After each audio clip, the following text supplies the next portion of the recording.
The James Webb Space Telescope, launched to study things like the formation of the earliest galaxies, is going to be used to learn everything we can about this Asteroid 2024 YR4. The asteroid has an approximately 98% chance of safely passing Earth on December 22, 2032, according to recent data. But while Juan Luis Cano at the European Space Agency's Planetary Defense Office says people should not be too concerned about the possibility of an impact, he says astronomers need more data. This is a warning for us as scientists and researchers that we should put a lot of attention on this subject in order to gather as many observations as possible. That's where the James Webb Telescope comes in. The asteroid was first recognized as a potential threat in December 2024.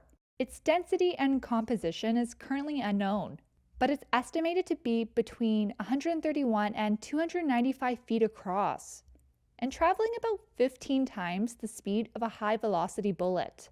The James Webb Space Telescope will be brought in to get a more precise estimate of the asteroid's size and to study the heat it emits, rather than the visible light it reflects. This method can provide a more accurate size estimation, crucial for assessing the asteroid's potential hazard. The first round of observations from Webb will take place in early March, and the second round in May. With those details, there's a good chance the risk of impact could be eliminated, Cano said. So this is good news because in 9 of 10 cases, we will be able to remove this object from the risk list.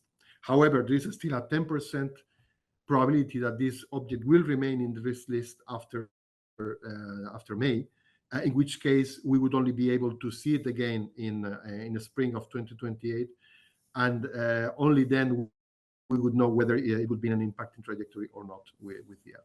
And liftoff of the If the asteroid's impact probability remains above the 1% threshold, even after the Webb observations, scientists will discuss Earth's response. That could include crashing a spacecraft into it to deflect it off course, a technique successfully demonstrated by NASA's DART spacecraft in 2022. Asked about a worst-case scenario, Cano references the 1908 Tunguska event over Siberia that leveled 830 square miles of trees.